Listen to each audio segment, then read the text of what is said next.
All right, so for personality typology and human design session 3, today we're going to be looking at Michael Stenbæk Litven. We're going to look at his body graph as well as his personality type in the objective personality system.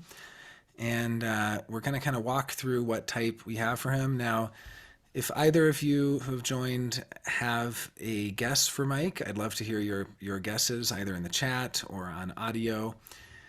If not, that's totally okay. And I'm going to be walking through the cheat sheet that I made and kind of looking at each one of the dichotomies and then saying what I arrived at in my assessment of Mike and why I think he is that type. I did receive one guess. It's from Eve Ostara, and let me actually pull that up. She sent me her guess for his type. And so as I go through the dichotomies, I'll kind of say what I assessed Mike as, and then I'll say whether she agreed or disagreed. And then if the two of you have any guesses, feel free as well to chime in on that front.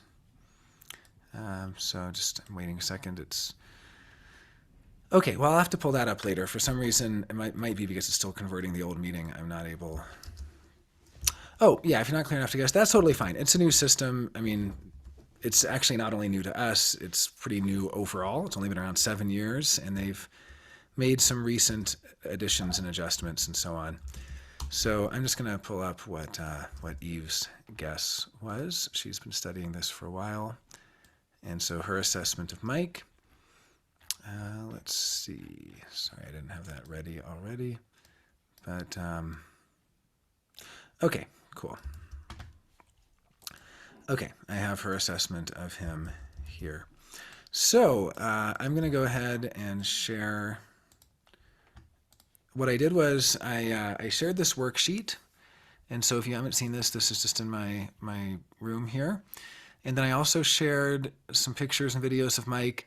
We don't do visual typing, but visual typing is a way that you can kind of confirm. So it's like, I say I don't do visual typing, but if somebody looks really strongly like somebody else and I happen to know that other person's type, I at least start there. I start in that neighborhood because I'm like, wow, this person looks pretty similar to someone who I already have kind of assessed their type. However, you can get into some difficulties with visual typing because you do have people that look superficially similar but actually are pretty different types. But I shared these so we could kind of look at, I figure people know Mike pretty well anyway, but these are just some of the things I had there. And then I also want to make sure that folks know about this Airtable, because if you are learning the objective personality system, it is really, really helpful to have access to this Airtable. It is public. And what it does is this just shows all the people who are officially typed. And so if you like think you might know somebody's type, you can kind of start looking them up. Like I'll share my type as an example. And here we go. This is getting to my area. And these people are roughly the same type as me, not necessarily the same social type. Social type can change things quite a bit. Here's Jason Siegel. He actually is the same social type as me. So he might be and there I am. I'm actually listed in there with the rest of them. But you can see that there are certain similarities of certain physical similarities, even ways people have their hair and their beards and all sorts of things. So yeah, I'm the same type as these people, not necessarily the same social type.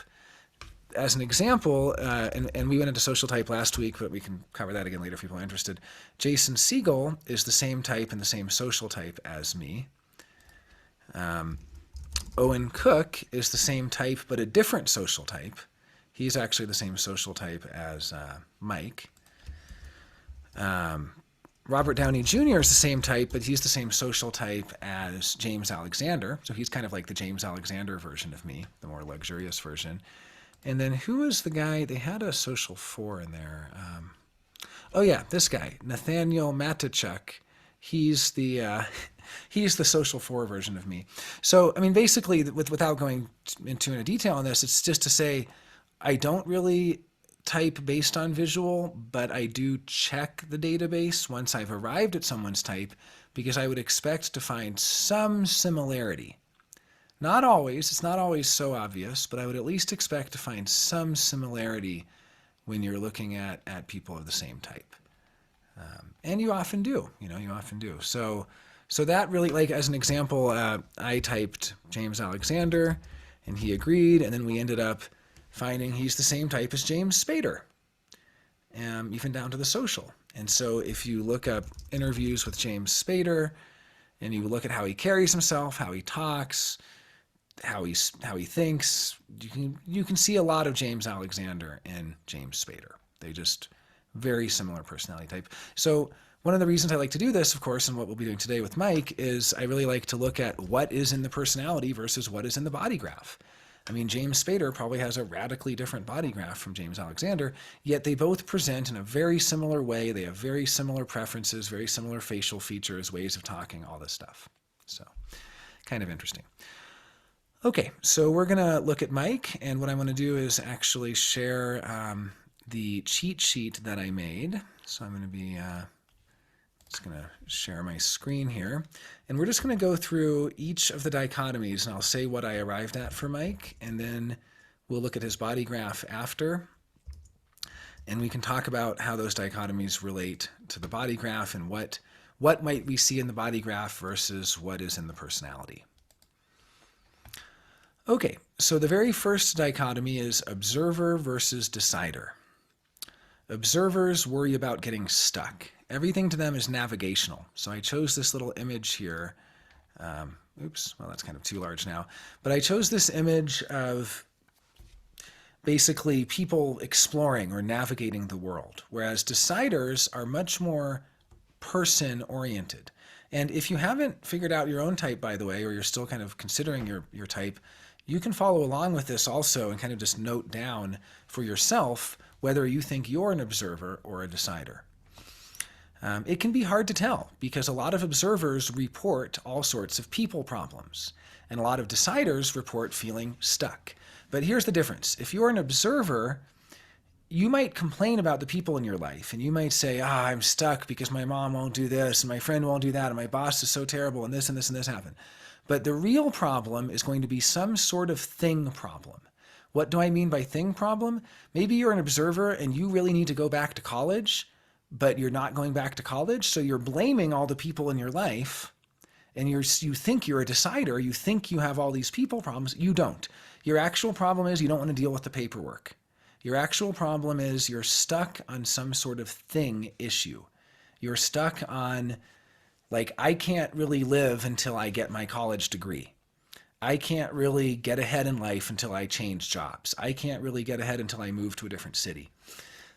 There's some sort of thing issue that you're stuck on. And so ultimately the observers are worried about getting stuck. They use words like forever, stuck, won't work, trapped.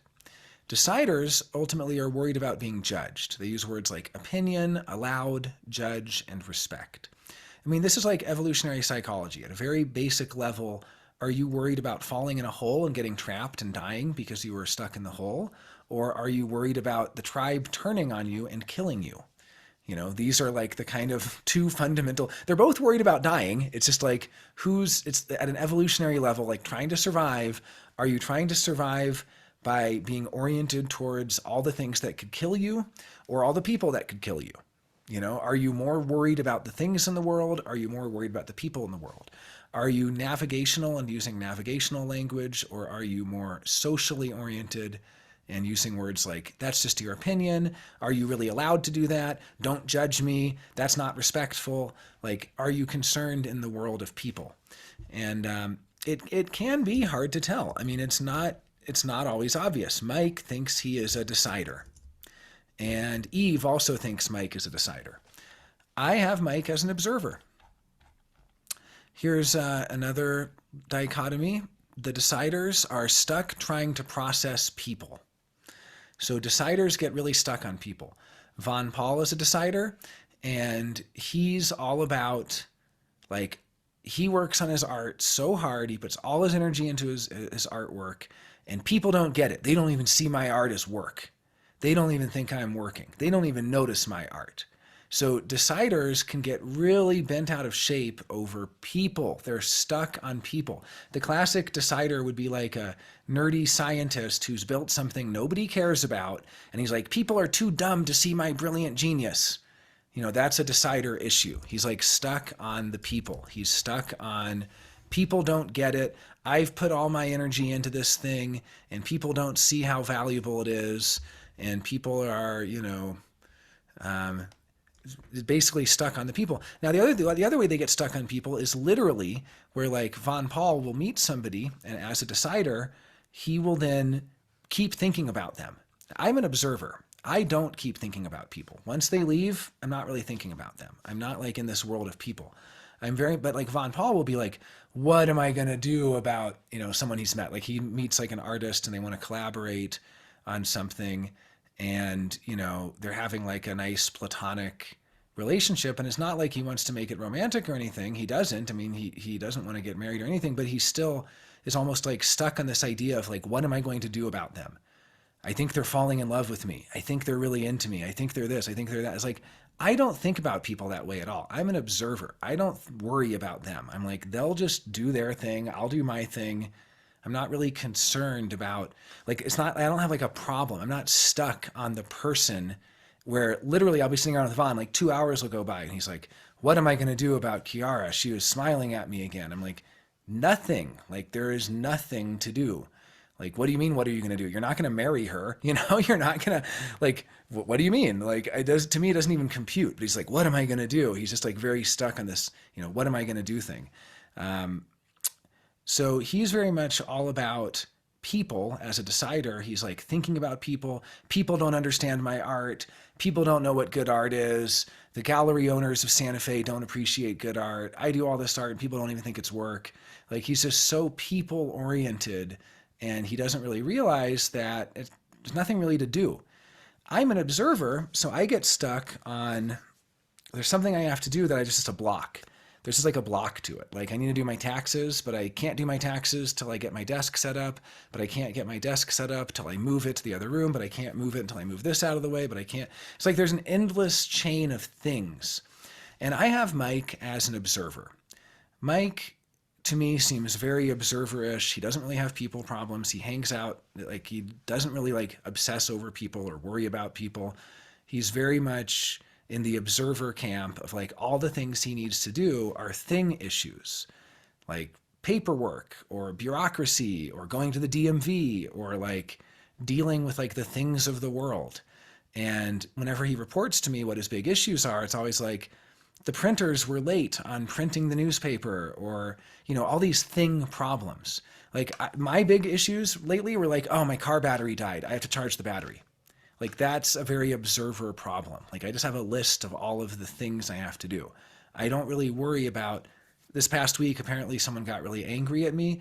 I didn't really know about that, but they told a bunch of people that they were mad at me. I heard about it, and there was all this anger, and I didn't obsess about it. I didn't even really think about it. I was like, if they're really mad at me, they'll just tell me, and then I'll just deal with it. Like, and we can talk about it. But if they're not mad enough to tell me, then is it really my problem? Like, I don't know. Okay, so, and if you have any comments, feel free to post them in the chat or on audio if you think Mike is an observer or a decider. I kind of already spoiled it by saying I think he's an observer, but Eve and Mike think he's a decider. And we'll look at his type twin, by the way, at the end of this. We'll look at who I arrived at, and so we'll see if the person, because that's always the fun part. You fill out the worksheet and you fill out all the coins, and then at the end you look in the database to see who matches up, and you're like, oh my God, that person looks so much like Mike compared to his own self-report. And then we look at, those people, we're like, this person's nothing like Mike. Like, he thinks he's the same exact type as like Jason Bateman. I'm like, you are not Jason Bateman. Like, you guys are not that similar, believe me. Okay. So observer versus decider. I feel like we covered that one pretty well. People problems versus thing problems, worried about people turning on you or not appreciating you, things like that, versus navigational issues, worried about, not being able to get to the next place, do what you came here to do. And that's me. I'm an observer. Okay, so the next dichotomy, if you're an observer, you're either a gatherer or organizer. If you're a decider, you're either a collaborator or individualist. So you only fill out one side of this, not the other one. You will have a secondary preference for collaborator or individualist if you're an observer, and you'll have a secondary preference for gatherer or decider. So you could fill out both of these, but it's not really necessary because that second preference will actually reveal itself through having filled out the rest of them. So you don't really need to do that. You just need to fill out one. Okay.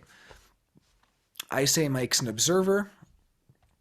If he's an observer, he's either a gatherer or an organizer. I'm a gatherer, and I think Mike is also a gatherer. Gatherers panic when they can't keep their options open. They always have backup plans, and they always have safety nets. And a lot of gatherers think they are organizers. They say, I'm such a good planner. And I'm like, well, you've planned 80 different things to do.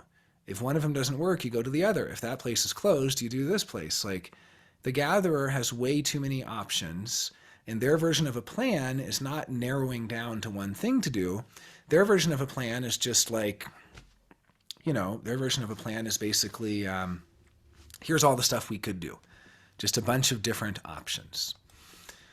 Organizers panic when things are not narrowed down to one option. So if you're going on a trip with an organizer, they want to know what they're going to do. They want to go there for a certain reason, and they don't want to have they don't want to have all this chaos. In fact, they really don't want to have, if you're in a relationship with an organizer, they're going to be annoyed if you have a lot of exes or potential people that could be in a relationship with you hanging around, because they get stressed out by all the chaos of all the options. And same for their life. They're not going to have a bunch of exes hanging around and a bunch of other people that could be in a relationship with them hanging around, because the chaos of having all those extra options is stressful to them. They want to narrow things down to one option. Mike, like myself, is a gatherer. We get panicked when we don't have backup plans. We get panicked when we don't have too many things to choose from. We like an abundance of options. We like to have a lot of different things we could do. If one thing doesn't work, we'll just do something else. People who've come to the HDHD conference know that one of the biggest complaints is that Jonah's a dumbass gatherer who can't narrow down to what to do. I have way too much stuff to do. I'm really working on it this year. This year, I'm trying to be more organizer, put my organizer hat on. I'm supposed to be the conference organizer. I'm not a very good organizer. I am a good gatherer. I have gathered all the people here. I've gathered all the ideas. I've gathered all the different stuff to do, but guess what? Way too many options. Option overload. And the people that really have the hardest time at the conference are the organizers, unless they narrow down to the one thing that they want to do, because they get really overwhelmed by chaos and they want to have a very simple, clear trajectory. I have Mike as a gatherer. He panics when he can't keep his options open, and he wants to have a lot of choices and a lot of options. He has himself as an individualist. He thinks he's working to perfect the self without giving weight to what others believe. This is Von Paul. Von Paul is an individualist. These are people who invest very heavily in themselves. And remember, they're stuck on people. So they're stuck on, nobody appreciates me, nobody understands all the cool stuff I'm doing, everybody's an idiot because they don't see that what I'm doing is really hard work and they don't see the value in it. And basically, individualists do not give weight to what others believe. Collaborators are the opposite of individualists. They basically respect others without giving weight to what they themselves believe. So the individualist and the collaborator, they have 10-to-1 rules. It takes 10 people to tell the individualist they're wrong before they start to question, maybe I'm wrong. It takes 10 people to tell the collaborator that they're right before they actually are emboldened to do something. So they might want to do something, but they won't do it until 10 different people encourage them to do it or give them permission or approval. So the collaborator is addicted to the approval of others because they are undervaluing what they believe. The individualist is addicted to their own self-perfection because they don't give weight to what others believe. Now, this can be a hard one to see, this dichotomy. And yeah, Mike is definitely too cooperative to be individualist. He thinks he's individualist because it's kind of cool to be individualist. As far as observers who fixate on love interests, I mean, this has been me too. I mean, there's definitely, I'm an observer, but I also have, there's other things that can cause fixation. So I don't want to say that that deciders are the only ones who fixate about people. I will definitely have like multi-year grieving processes of being like really sad that something didn't work out. And a lot of times it is about the fact that we could have done so much together.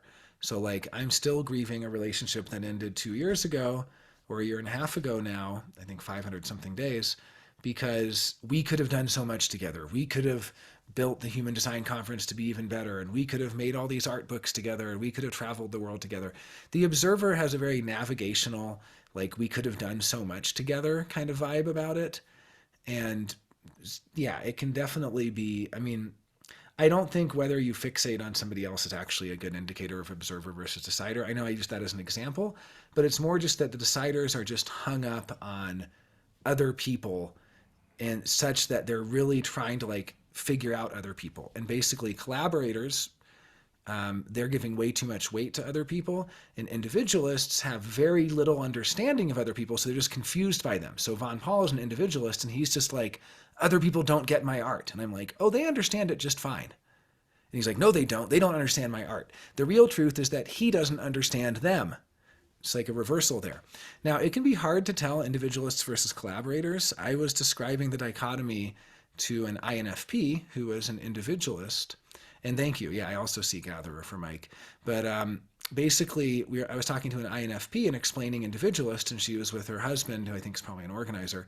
And anyway, she was saying, well, that's completely inaccurate, that 10-to-1 rule. I was like, the 10-to-1 rule is that you undervalue what other people think and overvalue what you yourself think. You overvalue your own beliefs, and it takes 10 other people to tell you you're wrong before you start to question if you might be wrong. And I was telling her this, and she's like, that's absolutely incorrect.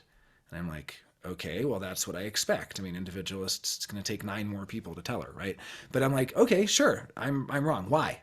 And then she goes, well, I was at a party, and everyone there hated me and thought I was an idiot. And then her husband starts chiming in, no, they didn't. We've been over this before. You always think that they don't like you. Those people love you. Remember when they bought you this and they did that for you? And she's like, no, they're my coworkers and they think I'm stupid. And I'm like, how do you know? And she goes, oh, I just know. And I'm like, did they tell you this? And she's like, no. I'm like, did they tell you anything? Well, they tell me they think I'm smart and cool, but I don't believe them. So wait, you're saying that a whole bunch of people are giving you feedback and you're undervaluing that feedback and overvaluing what you think? More important than what any of them say, even what your husband says? And she goes, no, I'm not doing that at all. I am putting way too much weight into what they think of me. I worry so much about them hating me, and I'm putting weight, and I'm like, no, you're not putting any weight into what they think of you. If you actually put weight to what they think of you, you would believe what they tell you, not what you believe yourself. She didn't get it. It will take 9 more people, maybe 8, because her husband was on my side too. It'll take 8 more people to tell her before she might consider for a moment that she is undervaluing what other people think. But again, she's an individualist. So she's working to perfect the self without giving weight to what others believe. Brayton is an individualist. He doesn't care what anyone believes. I mean, he might pretend he does, but I think Ra may have been an individualist. I'm actually not sure. Ra could have also been a gatherer. At the end of the day, I actually put Ra more on the observer side. He didn't really seem to care that much about people. But you know, you can have a secondary preference. So some gatherers are very individualist. Some gatherers are very collaborator, and so on. So, and we'll leave Ra to a future typing session because I've gone back and forth on his type, but I actually think he might be more on the observer-gatherer side. He collected so many things, and he had a lot of options and so on. He didn't really put all his eggs in one basket, which is an organizer thing. So, okay, so far I have Mike as an observer-gatherer. Mike has himself as a decider-individualist, and Eve has Mike as a decider-individualist. So she agrees with Mike's assessment of himself. Okay, next dichotomy, sensing versus intuition. Sensing is looking for proof and reality, and they want to ensure clarity. Intuition is looking for an overview of what is happening to ensure understanding. Now, it might seem that clarity and understanding are 2 words for the same thing, but they're not. And so you might say, well, what does it look like to have understanding without clarity? Don't you need clarity to reach an understanding? I'm an intuitive. I prefer intuition. Mike intuitive. James Alexander, intuitive. Richard, intuitive. We have way too much intuition and not enough clarity. And what does that look like? Me and Richard meet to talk about what we're going to work on Signpost for the next week. We come to an understanding. Next week we meet, and we each assumed the other would do something that the other didn't do. There was no clarity. There was no agreement. We just kind of assumed that the other was going to do it, and then neither of us did it. Me and James, when he moved in, I'm like, you want to live in this room? He's like, sure. How much should I pay you? I'm like, well, whatever you think's fair. Like, I leave it to you. He's like, okay, cool. We have an understanding. No big deal. Then he gives me some money. I'm like, great. There's no clarity about what that is. I had a sensing preference person move in, and she was going to stay for 2 weeks and asked how much the room was. I said, well, I usually charge $600 a month. She said, okay, here's $300. I'll be out the 15th. Everything was ultimately like super clear. Like if you have sensing, it gives you anxiety to leave things in a really ambiguous, weird place where you don't know what's expected of you. You don't know what other, like that ambiguity is really anxiety inducing. So she wanted to immediately have the agreement. It's $300 and it's 2 weeks and here's the money and I'll be out the 15th. Everything's super clear. Like exactly what's expected of her, exactly what's, like she goes to a new job. She's like, what do you expect of me? Now, sensing people can be overly legalistic. And from an intuitive perspective, I can be like, yes, you are technically correct, but that wasn't in the spirit of the understanding. And they'll be like, well, if it wasn't in the spirit of the understanding, you should have had a contract that said that. Basically, they'll come back to me and say, you weren't clear about that, Jonah. And I'm like, I don't have to be clear with most people because most people just have an understanding of, But again, I actually should have been more clear. If I actually were more clear, we wouldn't have gotten that mess. So I'm an intuitive. James Alexander's intuitive. Vaughn is sensing. He wants to know exactly, clearly, what is expected of him, how much does it cost, when is the rent due, what can I do and what can't I do, like all of these like contractual things that I just assume. As an intuitive, I'm totally comfortable with ambiguity. I'm totally comfortable with having it be a little loose and a little bit vague and not really knowing the details. I'm realizing that, I would probably get a lot more students if I said exactly what you're going to learn in my classes. It's not clear. I would probably get more members on Signpost if I'd say what you're going to get. It's not clear what Signpost even is. People are like, what is Signpost? I don't know, because there's a lack of clarity. I can also have a lack of clarity sometimes in teaching because what I'm trying to teach is my understanding, but it can come out really jumbled and chaotic. And sometimes I need to just kind of narrow it down. I'm not also not an organizer, and get it to something more concrete and clear. Hey, Shango, we're just going through our typing of, I thought you were probably sensing. I think you are, Hanifa, because you're a very clear communicator and you seem very comfortable with saying like, Jonah, I am going to put on music at this time and I'm going to play in this room and do this thing. And like, you're very clear about it. Like someone else will just be like, hey, is it cool if I they won't even ask, first of all, but because the intuitives just make a lot of assumptions, but they'll just kind of like surprise people and there'll be a lot of surprises. Like an intuitive might be like, hey, is it cool if I listen to music? And I'm like, sure. And then they like move my entire sound system and like disconnect everything and like do all this weird stuff I didn't give them permission for. I think you're sensing as well, Nancy. Yeah. I don't think it's an undefined ego issue. I think sensing gets anxious about ambiguity and feels like a sigh of relief when things are clear. Could sensing be conditioning? I don't know. I mean, my grandpa is a lawyer and I grew up around a lot of lawyers and stuff. And also not all lawyers are sensing. I know I have this contract here, but some lawyers are intuitive and they probably word things in really vague and unclear ways that give them a lot of wiggle room. I just see the sensing thing as if you feel anxious when there's no clarity and you feel a sigh of relief when things become clear, then you're on the sensing side of it.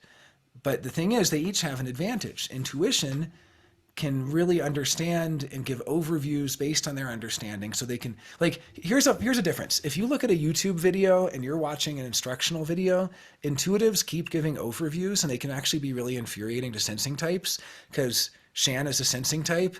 And yeah, that's totally a sensing thing for sure, Hanifa. But so Shan, the two co-founders of the objective personality system, Dave and Shan. Dave's intuitive, Shan is sensing. So Dave gives a lot of overviews. Shan gives a lot of proof and reality and tests things out and makes sure they work and all this stuff. And what Shan says is she gets so annoyed, she can tell immediately when she's watching a YouTube how-to video, she gets so annoyed watching intuitives. Because the intuitive is like, here's what we're going to do today. We're going to build a table. Now, to build a table, here's what you got to do. And they kind of give you this whole overview of everything you do. She skips forward 5 minutes. It's like, all right, and now here we're going to give another overview of how to do it. And the reason we're doing it, and she's like, shut the fuck up. Yeah, and she goes another 5 minutes, another 10 minutes. The whole thing is overview. Sensing people are just like, here's step 1, here's step 2, here's step 3. They're teaching you something different each time. So, I mean, I probably get pretty annoying to you sometimes. You're probably just like, come on, Jonah, get to the meat of it. We've had enough foreplay or whatever it is, enough overview. Get down to the actual, like, what are you actually trying to say? Okay, I'll get to your question in just a minute, Nancy. I just want to finish up on the sensing versus intuition. So they each have advantages and disadvantages. Sensing has a real advantage of clarity and of being able to like give people instructions that they actually understand. So funny enough, clarity can lead to understanding. Like, it's not like these are mutually exclusive. It's just that which do you do in the service of the other? Like, I hope that if I do enough understanding, it'll eventually become clear. And sensing types are like, they hope if they're clear enough, others will eventually understand, So it's like, which are you repeatedly doing? Are you repeatedly clarifying, or are you repeatedly checking if people understand you or not? And since I'm an intuitive, I'm always like, that might be misunderstood. Let me try another approach. Here's another funny one. I'm on this group where everyone studies the system, and there is a woman talking about her husband who's an intuitive, and she's sensing, and she was so annoyed because she's like, I just want him to tell me clearly. And then he's like, okay, imagine you're on a boat and it's going down the river. She's like, no boats, no boats. He's like, okay, imagine you've built this log cabin, right? But then the wind is coming. And she's like, no, shut up about the cabin. Like, what are we doing this weekend? Like, I need to like have some clarity about what we're actually doing. And he just keeps trying to get her to understand through all these different metaphors and examples and weird little things. And it's like, it's not, we each eventually have to do the other. So intuitives eventually have to get down off their intuitive high horse and be like, this is what I'm saying. This is the clarity. Like, I can't just assume that people will pick up on it. I can't just assume it's going to get done. I have to tell them, you need to do this. And it's like, a lot of times as an intuitive, I will avoid spelling it out because I want them to just figure it out for themselves, that this is what I expect from them. And it's like, I'm not a mind reader, Jonah. People come to me and say, I didn't know you expected that from me. How would I know that, right? So the sensing type is like not making a bunch of assumptions, not having a whole bunch of unspoken expectations. It's all about like, let's get clarity. Now, there's a real disadvantage to the sensing types. They can be really legalistic. So they can say, we technically had an agreement and you said I could technically do this. And I'm like, yeah, but like, I didn't, like, here's an example. Like Von Paul, I told him, oh yeah, help yourself to a drink. And I was out of town and he had someone come over and they drank like a $200 bottle of wine that he had to get out of the back of my closet. And I'm like, how did you go in the back of my closet to get this like fancy bottle of wine I had saved in my private collection? He said, you said help myself to a drink. I'm like, yeah, in the fridge. Like, what do you think? He's like, you said that I could help myself to a drink. I'm like, okay, that is like so disingenuous and so legalistic. I thought we had an understanding. You don't touch my really fancy wine collection. But we obviously didn't have an understanding. And he's using the legal proof to be like, you said I could have a drink. It's like, okay, that's probably an extremely childlike example. Most sensing types are not going to do that. But some will kind of use this legalistic clarity as an excuse to do something that's like totally not what would be expected or normal. So each one can kind of surprise the other.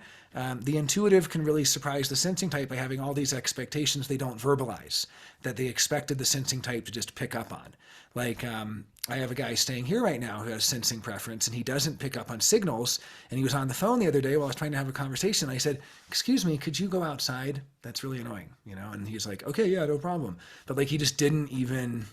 Oh yeah, and that's definitely the individualist version. Good point, Hanifa. Yeah, that's 100% individualist. Like, I'm against everybody else and I don't really care about... Yeah, the collaborator would never do that in a million years. The collaborator, or even probably gatherers and organizers wouldn't. It's like a real like individualist, I don't care what other people think kind of...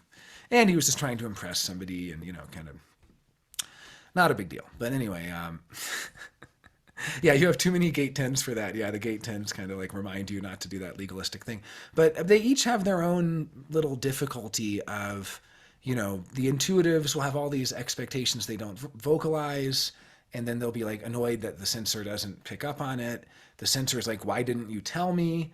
But then the sensor can do all this legalistic stuff and be like, well, you said I could do this. And I'm like, yeah, but you should have assumed I would be annoyed by that. But the sensor is like, I don't want to make any assumptions. How was I going to know that you'd be annoyed by that? So it's kind of like they can use their lack of assumption as an excuse. Like my sensor friend borrowed my car, and I said, no problem, you can borrow it, just fill it up. I didn't even say that because I had the intuitive understanding that he would not bring it back empty. But then he's like, well, I'll fill it up for you. And I was like, oh, okay, great. And I was like, I can pay you back or anything. Well, it comes back empty, not filled up at all. And I'm like, oh, you didn't fill it up. And he's like, oh, I didn't know what kind of gas to put in it. I'm like, what? It's like he didn't want to make any assumptions. So like his excuse was, I'm not going to make any assumptions. But then he didn't do what he's going to do. Anyway, okay, question from, let's see, where's the questions here? Oh yeah, question from Nancy. How does this intuitive clarity differ from the human design splenic intuition stream? To me, I don't think it's intuitive clarity at all. I think intuition is actually the way. This comes from Carl Jung. So Carl Jung said, basically in 1923, Psychological Types, that there's two forms of perception. And he really took this from Kant and some other earlier philosophers. And he said basically there's sensory perception, which is perceiving what's actually there. And there's intuitive perception, which is perceiving the pattern. And so intuition is looking for patterns. So I would say, if anything, it's almost like logical circuitry in human design. Although you'll find people with logic circuitry who are sensory and people with, abstract circuitry who are intuitive and so on. But intuition is really looking for patterns. So I didn't put that in the cheat sheet because it's a little harder to track. This is if you're trying to type somebody, are they ensuring clarity? Are they ensuring understanding? I don't think it's as easy to see, are they looking at patterns or not? Because sensory types may also look at a version of a pattern. Yeah, see, that's why I didn't put it there. So you're confused by it because it would have made it really confusing. So I don't think it's a good heuristic. But what the intuition is basically the observation of a pattern. And so the pattern is when I go on the phone, people get annoyed, so I'm going to leave the room or something like that. Like every time this happens, that happens. It's like a pattern. And basically the pattern, here's an example. These are patterns. This pattern here, this is a pattern. Clarity versus understanding is a pattern. So are you always looking for how to distinguish and categorize between two types of things, between clarity and understanding? Probably not. What you mean by a pattern, if you're sensory, is probably like you're always looking for maybe cause and effect relationships or something like that, right? Which is another kind of pattern. So I think pattern is a red herring here. That's why Carl Jung 101 years ago began by saying that sensory is direct observation of reality and that intuition is making assumptions based on what can you assume? What can you safely assume? So I think a better way to look at it is, how comfortable are you making assumptions? If I'm in a relationship with somebody, I make so many assumptions, and a lot of times I'm surprised. I might assume we're monogamous and find out they have a boyfriend. I might assume we're open and then, do something that would be more open, and then they would get really mad at me and be surprised because I thought we had an understanding. Turns out I wasn't clear. I didn't tell them what I was thinking. I just made a whole bunch of assumptions. So I think it's a much better heuristic to be like, are you more anxious when things are really unclear and full of assumptions? In which case you become relieved when you talk about them and bring clarity to the situation. Or like me, are you really anxious if you feel like the other person doesn't understand you and doesn't understand what you're trying to say? And that makes me really anxious. If I'm talking to somebody and I feel like they don't get it, and I just am kind of looking for signs that they understand me, and I feel like, now a lot of times they will understand me. I feel like the three of you understand me just fine because I know each of you enough to kind of have that comfort. But if I'm and also because I'm kind of just this is a Zoom, it's a little different.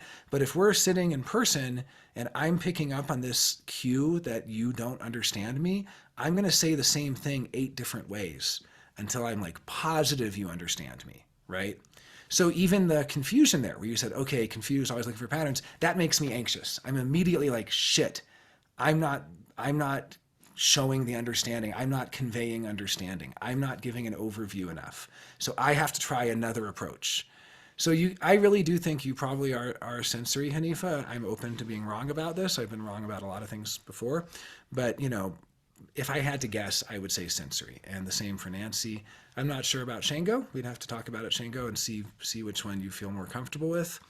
But basically, the sensory is like, it's a breath of fresh air when I've like paid the money and now I know where I stand and I've like booked it and I like it's like clarity. Whereas for me, I'm like, they get it. Okay, I can move on now. Like I'm anxious because I know I'm not a very clear speaker. So part of my anxiety is like, I don't feel like a good communicator. So I have to like continually try from communicating from all these different angles until I've communicated enough. And I'm like, okay, they probably understand what I'm talking about. Let's move on to the next thing. So, okay. So for Mike, I have him as intuition. I see him as always giving an overview. I don't see him as looking for proof in reality. I don't see him digging deep to verify things or check things. I don't see him doing any of the sensory stuff. I see him in very ambiguous situations where he has an understanding. And in fact, when I try to get to pin him down to clarity, he gets really squirmy. Like when I'm like, so are you going to do this on that day? He's like, let's just talk tomorrow. And I'm like, okay, fine. Like he's really squirmy about things. It's not very clear what his contribution is going to be. But when I had him co-teach a class with me, it was totally unclear what his contribution would be. And he's like, we'll just figure it out. I'm like, okay, well, I'm an intuitive too, so I guess I'm okay with that. Like, I'm okay with just figuring it out. I mean, James moved in. I didn't even know how much he was going to pay rent. I didn't know if he was going to pay rent. Didn't know when he was going to pay me. I'm just like, okay, like we'll figure it out. That's the intuition. Very much like, as long as we have an understanding, that's all that matters. Okay, the next one. Oh, and Mike actually agrees. Mike does agree with being intuitive. So he disagrees he thinks he's a decider, individualist. I think he's an observer, gatherer, but he does agree on intuition.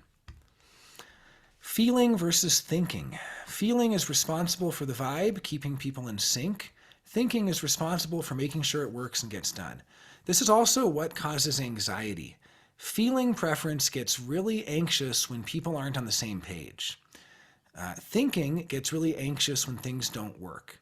It's almost like they biologically feel responsible for it not working, even if they have no way of making it work.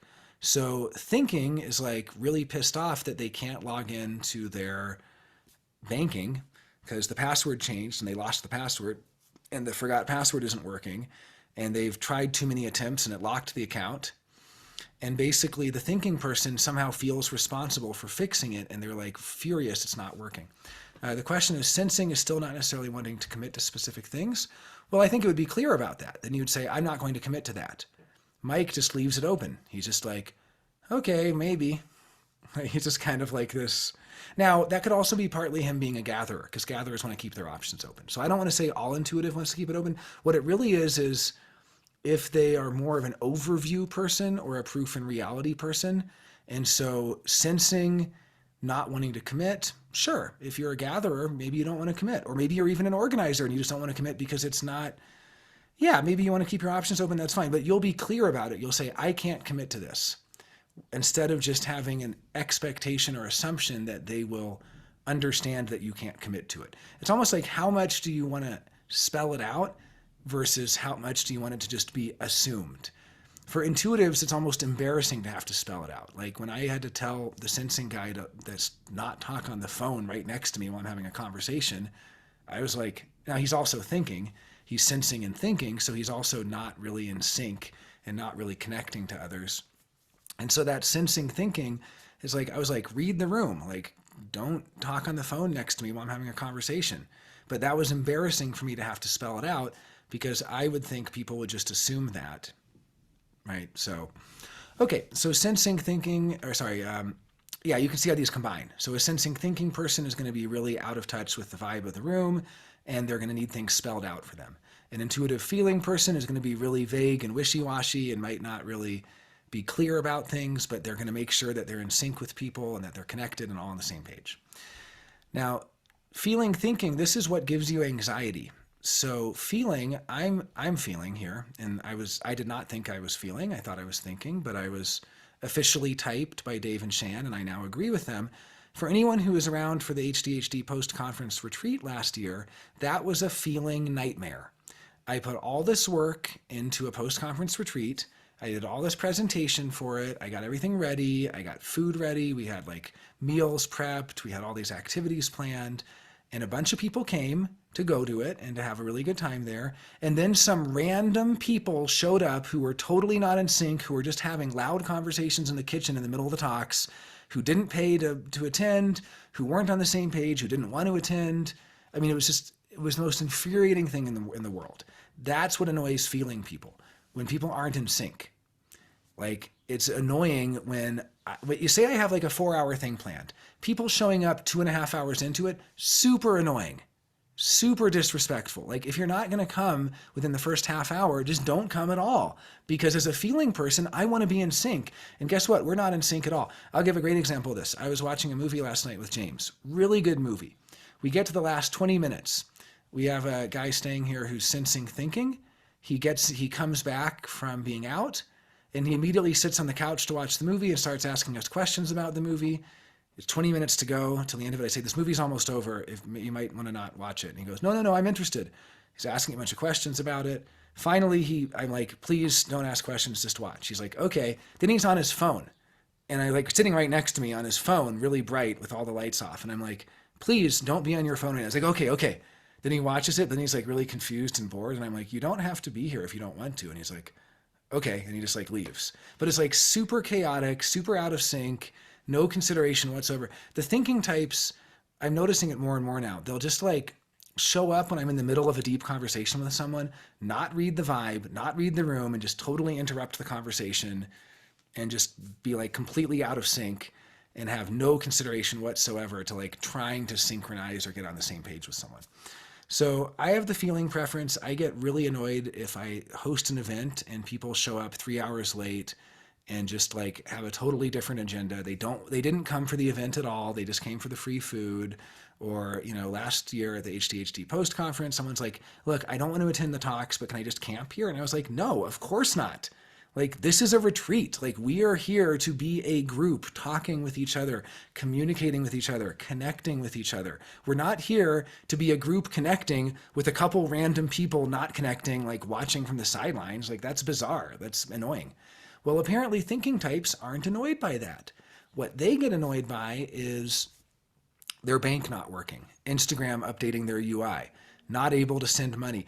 James Alexander, who has thinking preference, was shouting, fuck, at like 1 a.m. And I'm like, what's wrong, James? I go and knock on his door. He's like, I can't send money through this program. And I'm like, really? That's what's bothering you? Like anytime thinking types get freaked out, because I'm a feeling type, I'm just like, don't worry about it. We're going to fix it. It'll be fine.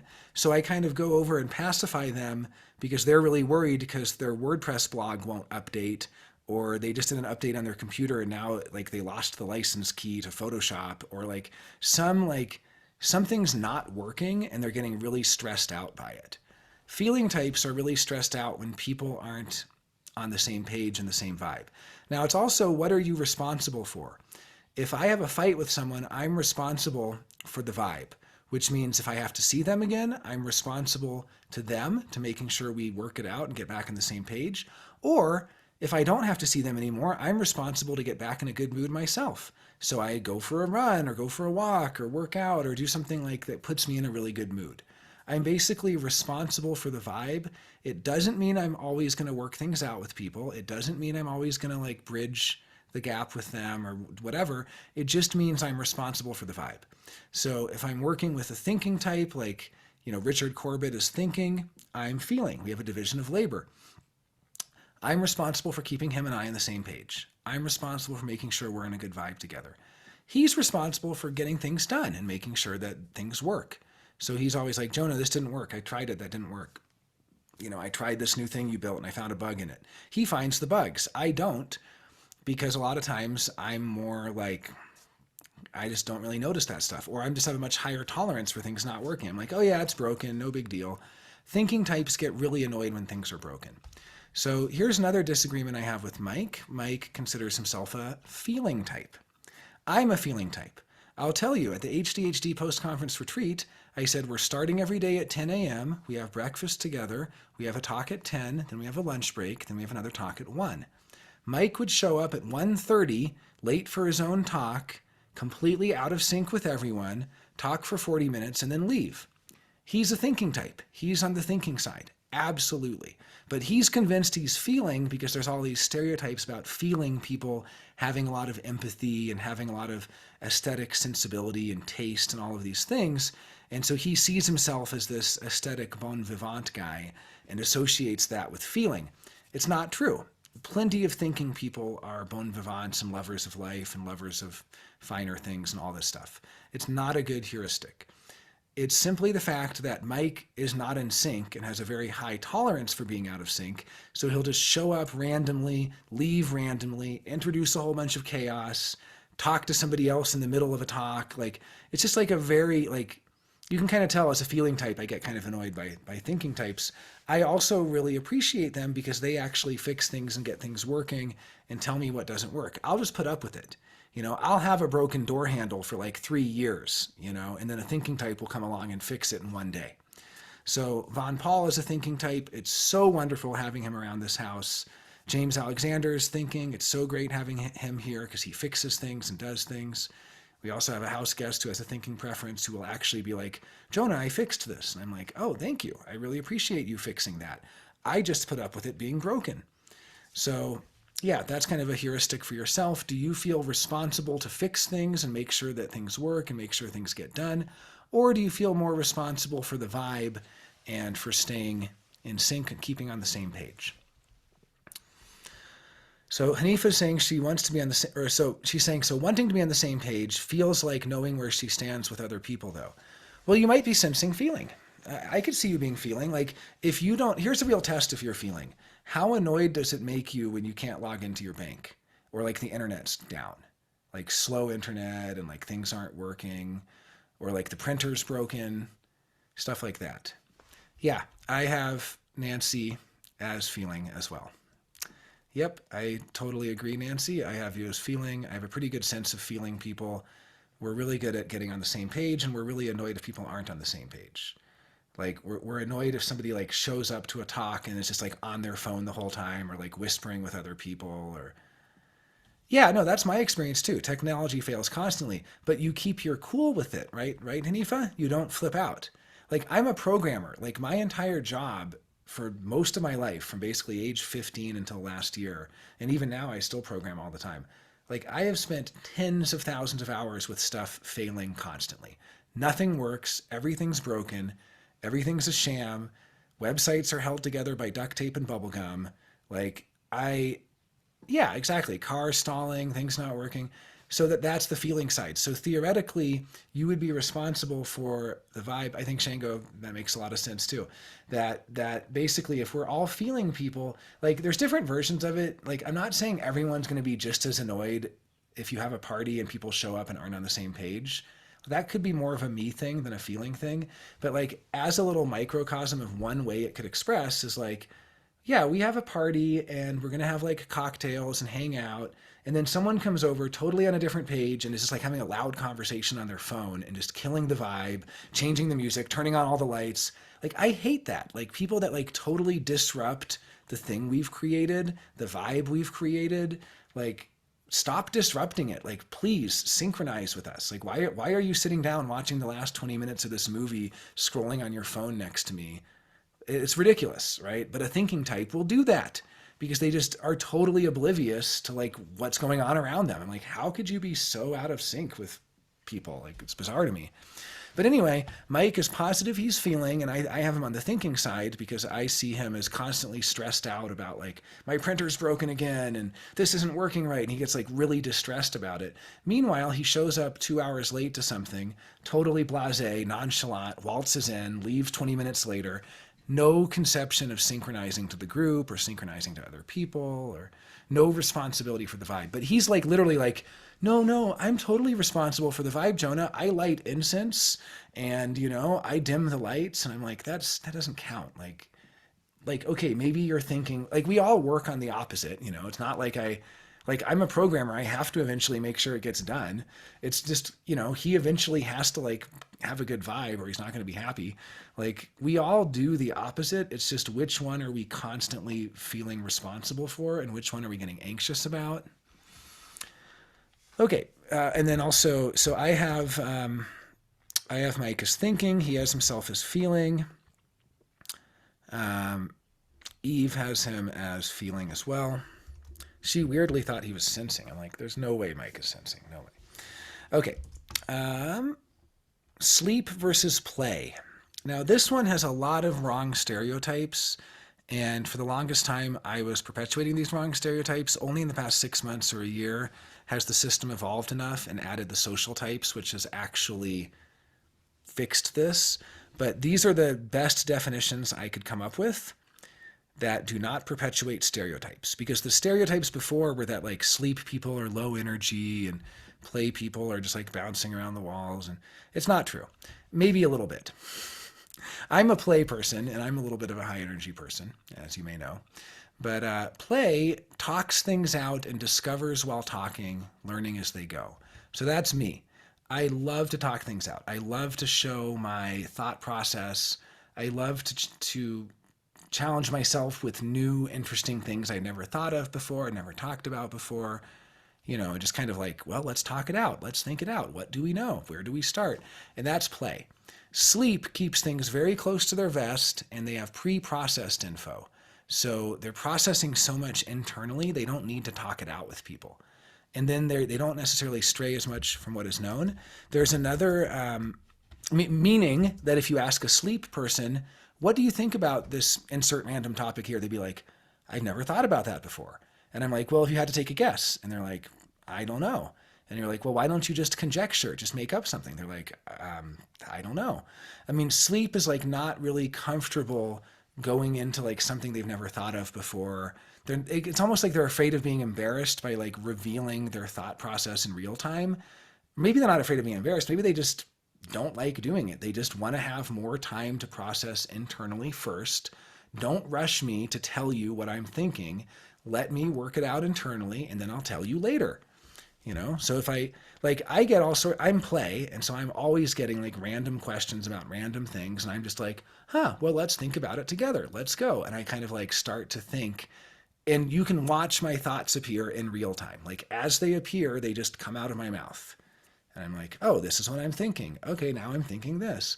And that's play. So play is thinking aloud in real time and surprising yourself while you're thinking. Mike is so play, it's not funny. When he does Zeitgeist, half the time he's like, and then what if this, oh my God, I never realized that. Like he literally, like you can witness him have realizations in real time.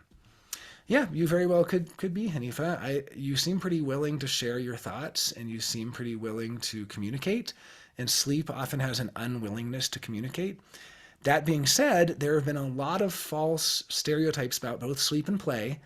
And only recently have I been able to narrow it down to these definitions. Previously, they said sleep is conserving energy and play is spending energy. I mean, there's a lot of different ways of approaching it, so I would at least keep open to being sleep. You're probably play, but I wouldn't say 100%. There's another way to look at the difference. Play is new randomness about others. So if you say, hey, Jonah, how's it going? I'm like, well, Vaughn's working on a new mural, and James had an interview today with Randy and Teresa. New random things that I report. What story do you get from Jonah? New random stuff about other people. Sleep is same old story about me. So if you ask a sleep person, how's it going? They just say the same old story. They tell you the same thing they told you last time. They don't tell you any newness, they don't tell you any randomness, and they don't tell you anything about other people. So, again, your willingness to sort of gossip and talk about random things happening in other people's lives, that's also a play thing. Your resistance to that and wanting to say the same old story about yourself is a sleep thing. So, Like I'm trying to think of an example of sleep. Who do we know that's sleep? Jenny, she's blast sleep. Jenny V. So I guess you guys don't really know Jenny that well, but anyone who knows Jenny, she definitely would have the same old story about herself. Um, Neither gossiping nor repeating old karma. Interesting connection to old karma. I like that. And then Hanifa says, definitely random, and also gate 4, line 4 feels play. Yeah, there's definitely going to be some connections between the personality typology and the body graph. And it'd be interesting if we had examples of like one sleep person and one play person who each have 4, 4, and how it would look different. Or is it possible? Are you always play if you have certain lines and things? I don't know, right?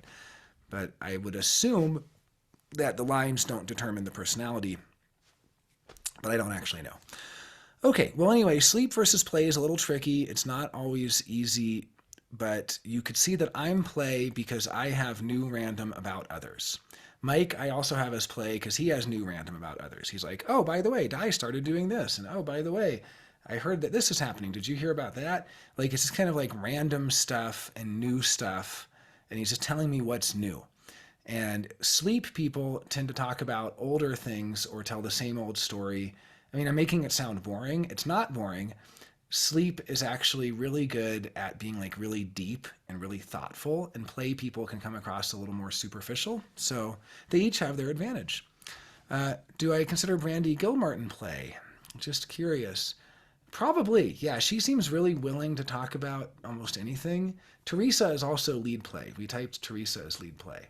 And she's always like, if you look at her stories, it's like literally like all the stuff that's going on, like all the news of the world,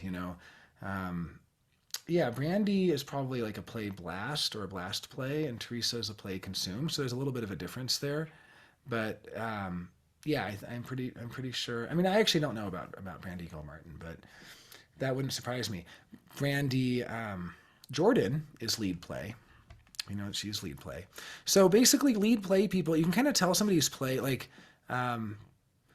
James Alexander's play, he's consume play. I'm consume play.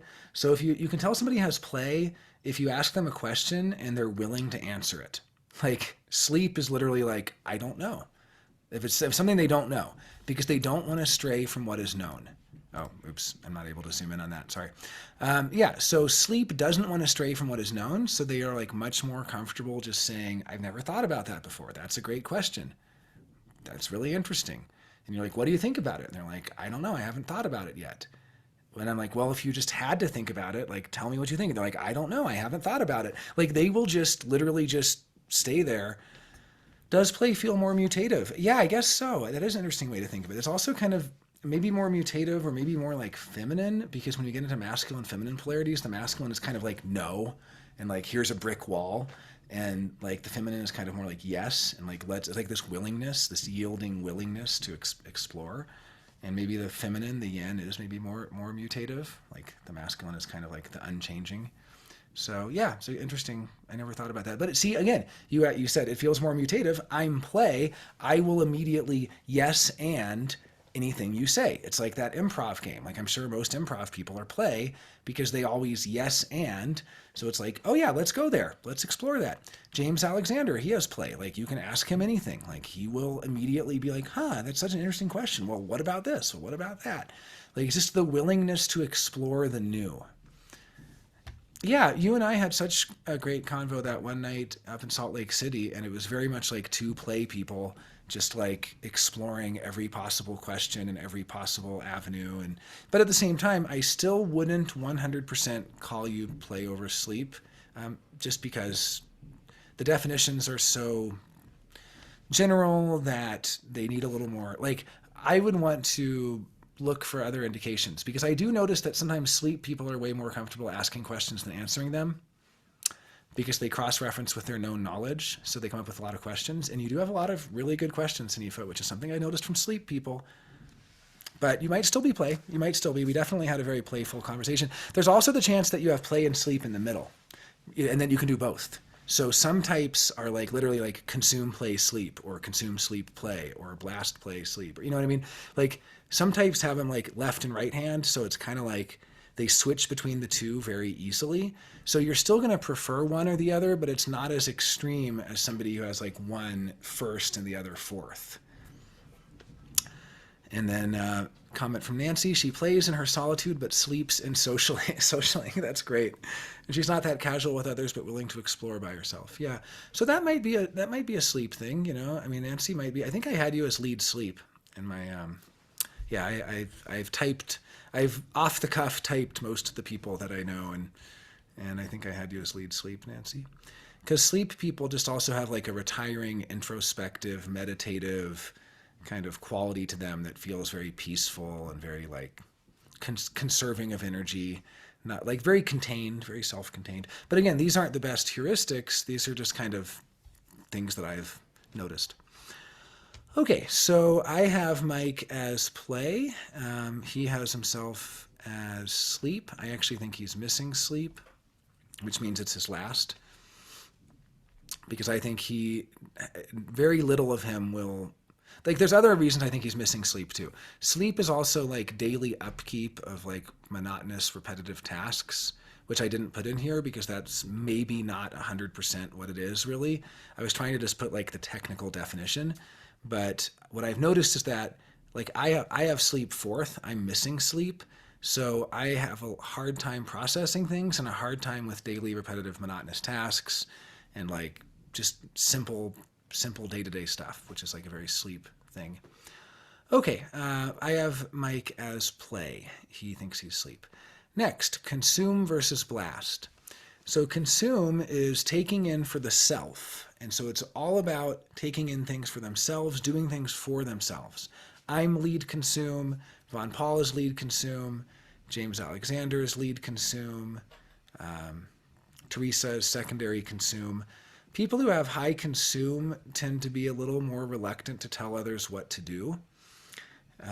They don't really want to control others. Like I went on a trip with a blast guy and we were going to the Austin Eclipse Festival, to the Texas Eclipse.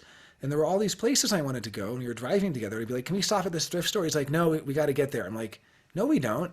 Like, we ended up on the road, on the trip back, he like controlled me into spending the night in the town of Lubbock where there's like nothing to do.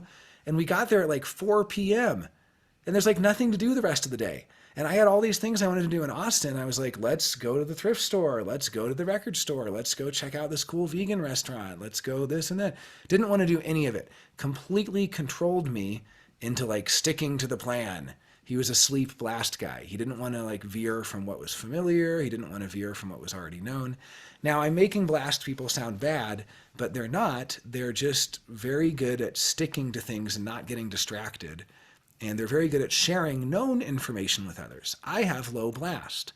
I don't necessarily share what I already know. I think aloud and come up with a bunch of new shit each time. And a lot of times it's like, Jonah, we don't need you to just like brainstorm endless random things. We actually need you to teach us something. What is it beyond all the brainstorming? So people who have low blast, like myself, can have a really hard time sharing what we know. James Alexander is missing blast. So what he does is he takes his notes and has really good notes and really good slides, and that keeps him on track so that he can actually share what he knows. But it's like, it's hard for people that have low blast to share what they know because we immediately start to think up new stuff and create new observations and create new ideas and new ways of explaining things. So I'm almost like, my version of teaching is like brainstorming. Whereas if you go to a blast person, they've rehearsed it and they say it the same way every time. And it's like, it can feel a little bit more like sterile and dry, but it can also be really effective because they're so good at having practiced it so much that they like know what to do and know what to say and know how to explain it and know how to teach it. And I'm kind of just like coming up with stuff on the fly. You're watching me improvise. Blast people, the difference would be like playing jazz. You know, I'm a consume play person. I just play it different every time. I couldn't play the song the same way twice if I tried. I couldn't teach the same class twice if I tried. It's always going to be new. It's always going to be different. A blast person can play the same song the same way every time. They can reproduce what they do. and they have no problem telling others what to do. I'm kind of shocked with blast people when they like their ease of just controlling someone, being like, pass me the butter. Like, I don't tell people to pass me the butter. Like, I might say, oh, do you mind passing the butter? But I'm like, but just pass me the butter. It's like, it's so natural to them. Like, blast people have this natural ability to just command others. I was dating a blast person recently, and I was kind of surprised, like, the control thing, or like, even for those who know Jenny V, she's lead blast. Like, blast people are very comfortable controlling other people because their whole thing is we all have to collaborate and work together, and they're also comfortable being controlled. So it's kind of like, it's not like it's one-sided. I mean, they control others and they also are controlled. They have a higher tolerance for collaboration. I should put it that way. You find a lot of blast people are also collaborators. Not all of them, but collaborators usually would be lead blast. And the blast is kind of like, yeah, that makes sense. Like, if you're not comfortable controlling people, and also how much do you take in for the self? So my mom is missing consume, and she will not drive across town to get herself something. If she has a favorite food, she won't go to the store to get it. I will drive, I will like spend so much time and energy just for myself. Like, I will go to my favorite restaurant and buy my favorite food and go home and eat my favorite food just for myself. Like, I'm a lead consume person. I do things for myself a lot. You can also tell consume people because they read a lot of books, they watch a lot of movies, they take in a lot of information. Mike agrees with me that he is lead consume. I agree that Mike is lead consume. So Mike, I think he's consume. He thinks he's consume. Weirdly, Eve thought he was blast. I'm like, no way is Mike blast. Are we talking about the same person? He's very uncomfortable telling others what to do, and he doesn't want to share known information. He'd rather make up some new information. So all of his like surfing the zeitgeist is literally like, let's consume with Mike. You know, that's kind of how it is. So yeah, consume people, if you have low consume or missing consume, you often won't do things for yourself. Dave, the creator of this system with his wife Shan, he has missing consume. It's his fourth, it's his least. And having consume last, he has a favorite almond butter from Trader Joe's, but he will never go there to buy it for himself. The only way he'll do it is if he happens to be in that neighborhood doing something else, or he happens to have to go there because of somebody else, or what he tries to do more than anything is get other people to pick it up for him. He tries to control others. He tries to control the tribe and get Shan to go pick up his almond butter. He doesn't want to do it for himself. Like, he just won't do something. He can't justify doing something selfish. So if you have low consume, you typically have a real problem with being selfish, and you can't allow yourself to do anything nice for yourself. You can't allow yourself to like have an experience for yourself, or have your favorite meal, or go like do something just for you. So as I mentioned before, my mom has consumed fourth. She'll never do nice things for herself. She has a favorite Indian food, but she won't buy it. And if she does get it, she'll make sure to get me some too and drop it off at my place, because she has to like justify doing something nice for herself by doing something for someone else too. So that's low consume. But high consume people like me, I have lead consume. I watch movies all the time. I read books all the time. I'm always reading new things. Yeah, Dreama. Such a nice person and caring for others. But, you know, sometimes doesn't realize how controlling. She's a play blast person. And so she might not realize, like, she might not think that she's being controlling, but it actually is controlling. Even saying, I'll be at your place in an hour. She doesn't say, can I come by an hour? She says, I'll be at your place in an hour. Well, that's controlling. Now I can't be naked, or now I can't leave, or now I can't, like, I mean, whatever, right? But she doesn't even see it as controlling. So blast people are very, like, unaware of how much they impose on others because they're so willing to be imposed on. They're so happy to be told what to do. They're so happy for someone to say, I'll be at your place in an hour. Doesn't bother them at all. They're just naturally collaborative. Naturally, she's a collaborator. We found, just as a little side note, for those who know Dreama, we found her type twin, and it was pretty cool because I wasn't sure what her type was, and then I started to narrow it down, and I came up with this type. And we found, is this right? Yeah. Play blast. She's blast second. Yeah. She is the exact same type as Esther Perel. Esther Perel right here. So she has blast second. She's not a lead blast, but she is a collaborator.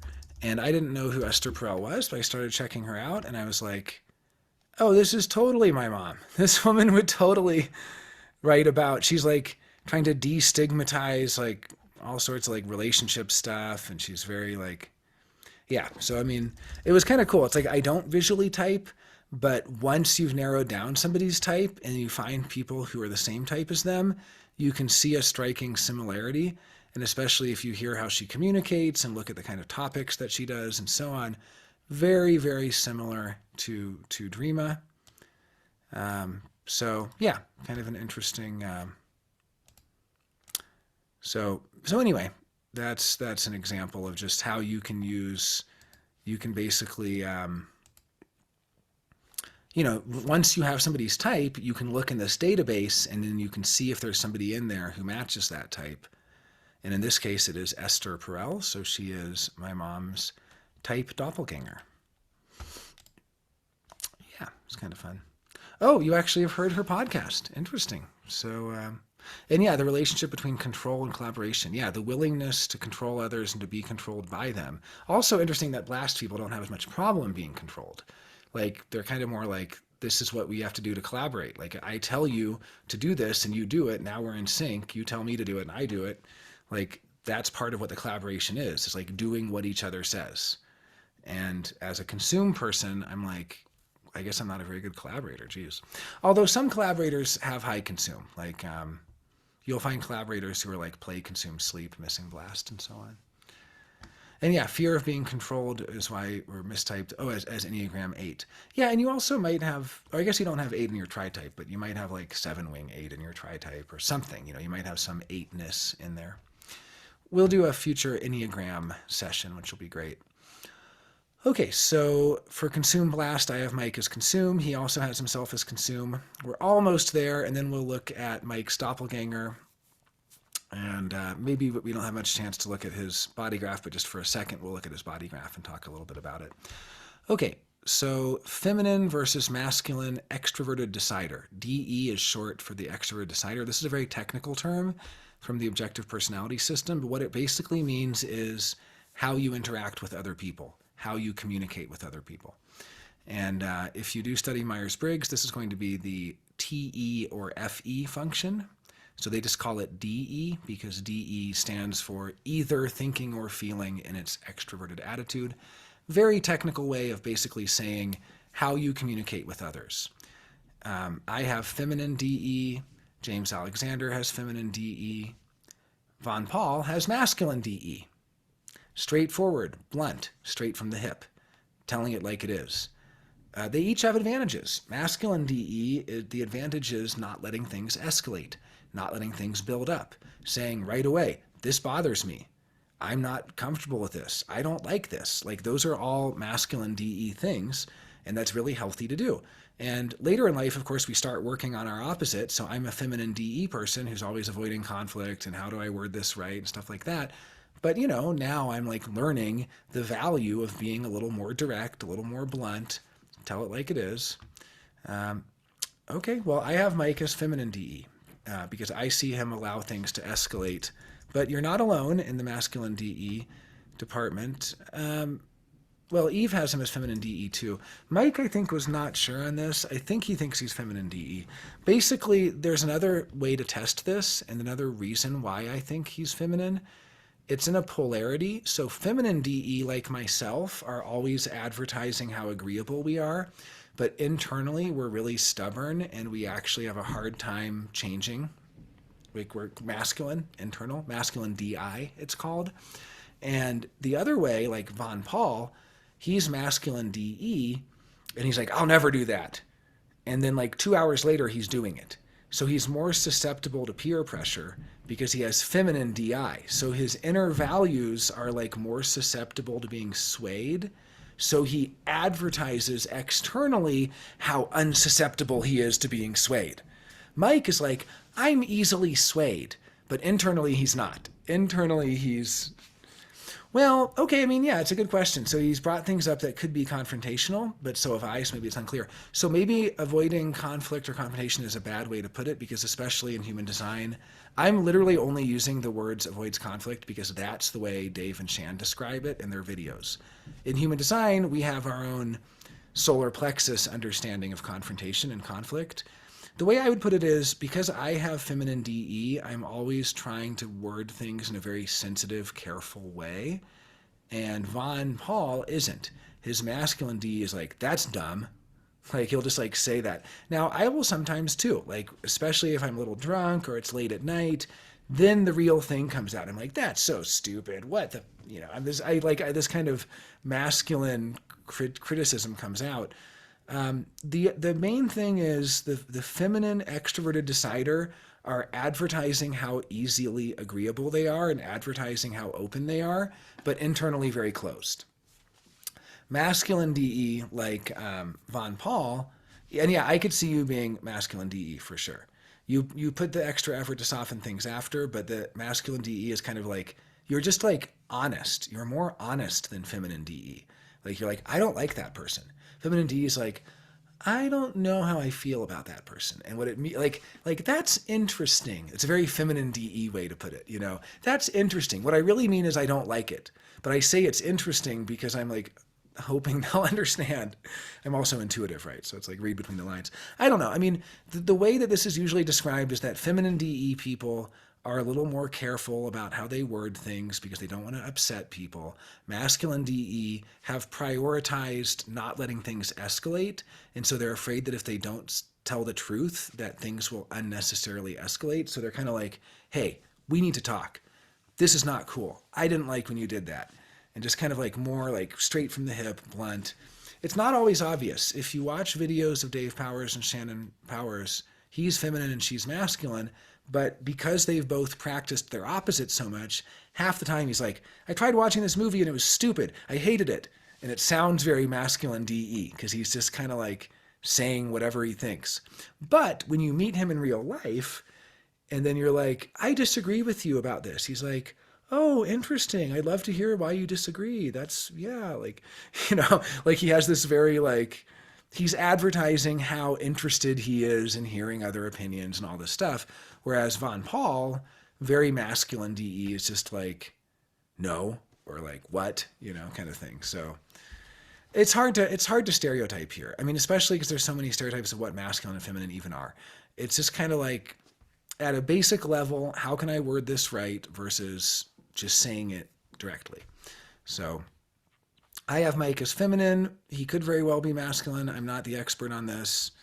I've been learning it, but I'm not perfect. I was officially typed in 2018. It was kind of like my human design trajectory. I learned it, and then I disagreed with it, and I hated it, and then I only came around to it, in the past year to kind of update my understanding of it. Okay, feminine sensory and masculine sensory. This one's really interesting. So feminine sensory people report being very visual and having very vivid concepts and vivid imagination, even visual concepts. Like they can see their imaginary world much brighter than the physical world sometimes. And it's kind of a weird idea for me because I'm masculine sensory. Now, there are other ways to look at this, but masculine sensory typically is strongly oriented in space and time, has a sort of a spatial timeline thing where they're kind of like as a masculine sensory person, I'm very connected to the time things are. I'm really like on the ball with like keeping track of time. I was talking about this with Ashley Gray Duncan. She's also masculine sensory. It's hard for people to tell visually. If you know her, you might think that she's feminine sensory because she appears very feminine. Masculine sensory, feminine sensory doesn't really have to do with looking mannish or looking womanish or something. You know what I mean? Like, not really. Like, there's a little bit of that. And if you look in the Airtable, you'll see that feminine sensory people do sometimes look a little more feminine in some way, but you can't really judge it that way. It doesn't really work like that. Like, plenty of very feminine women have masculine sensory, and people like The Rock have feminine sensory, or like Richard Corbett has feminine sensory. James Alexander has feminine sensory. Like, these are guys that don't really seem hyper feminine, and yet they do have a little squeamishness. Now, that might be my stereotype as a masculine sensory person, but I do notice that feminine sensory can be a little bit I don't know, not as high of pain threshold, tough, things like that. Like if you look at, like as an example, here's just an example from the Airtable.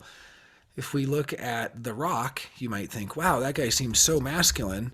Well, he's double feminine. He has feminine sensory and feminine extroverted decider. So Dwayne Johnson, The Rock, he is a double feminine dude. And it's weird because he's like Mr. Muscle Man. Like, isn't he some hyper masculine guy? Well, he has double feminine sensory.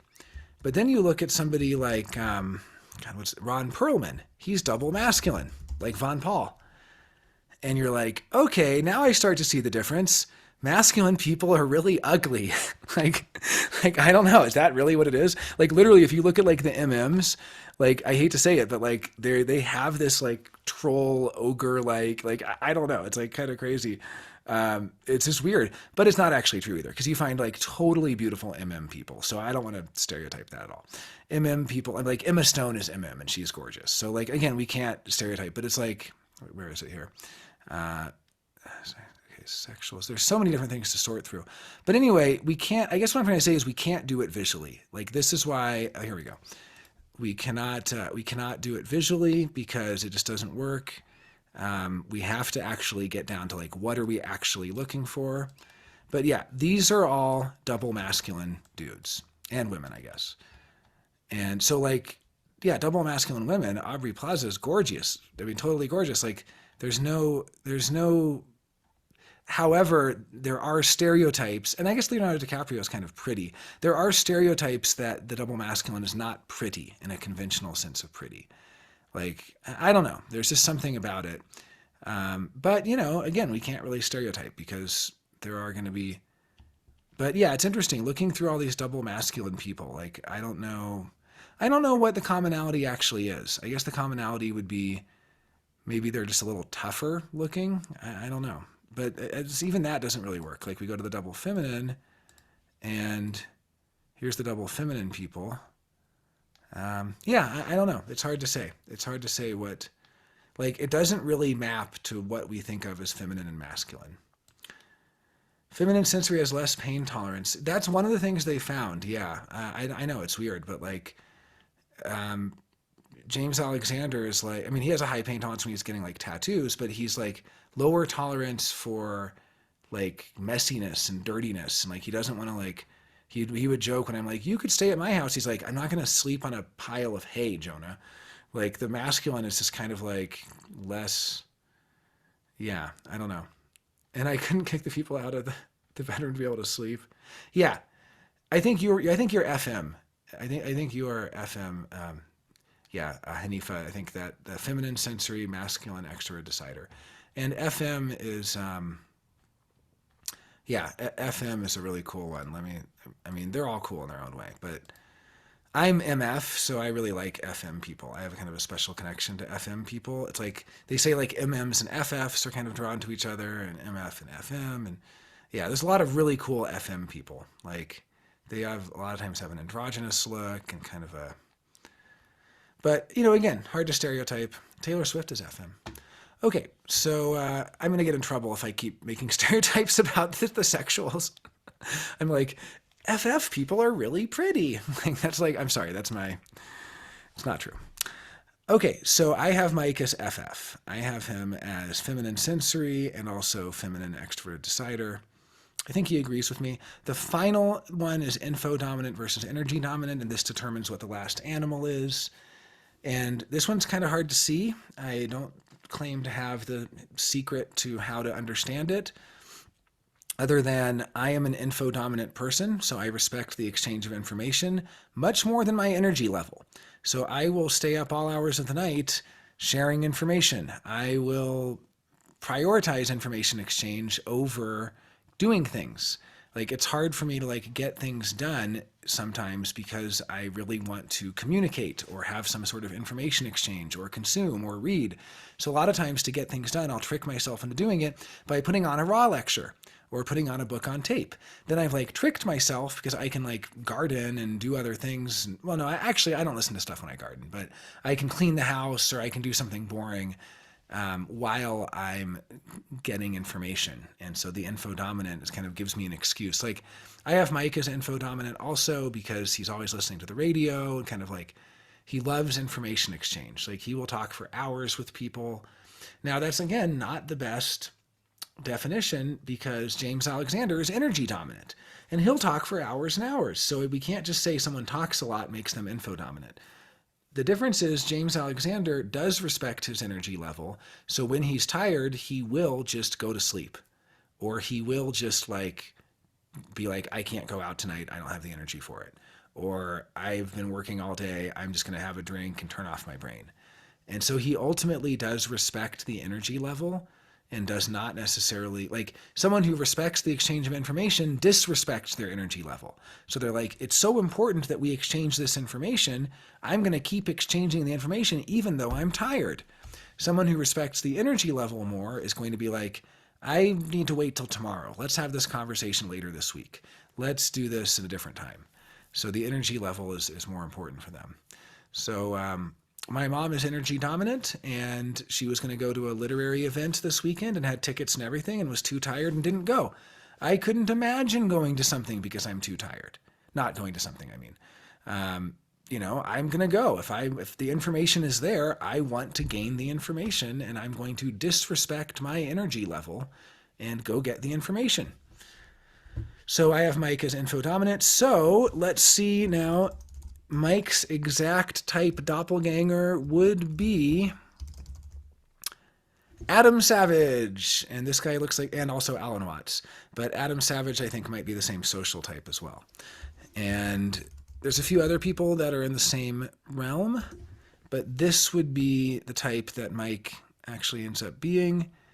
I don't think he looks exactly the same. This guy might be a different social type. We don't have this guy's social type. So the thing is, like, even when you find somebody who is the exact type, sometimes they're still different in significant ways because they have a different social type. So this guy could be a social 4. I think Mike is a social 2. But I think we're pretty dang close.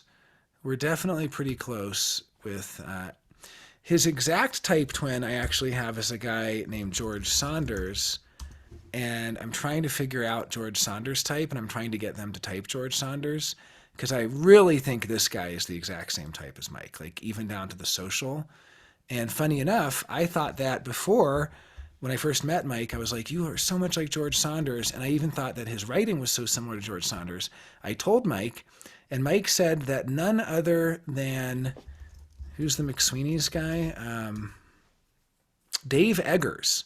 Literally, none other than Dave Eggers told Mike that he was a writer, that he was a similar writer to George Saunders. He's like, you write just like George Saunders.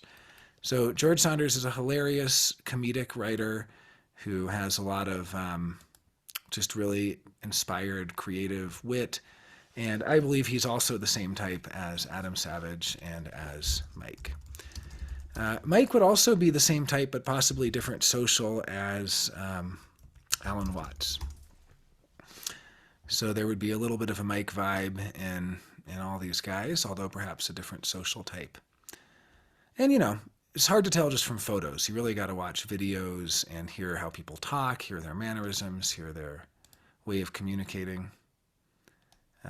But anyway, this is the type that I have for Mike. And so I do want to wrap up, but before I do, I'd like to quickly look at Mike's body graph and see if I have him on human archetypes here. And then maybe just talk a little bit about the type that I had for him, maybe go through the dichotomies one quick time, really quick, just one more time. And yeah, and just kind of see, here, I'll just open this up as a separate, there we go, as its own tab. Okay, so let's just go through the dichotomies and just see how it's different in each of the, hold on a second here.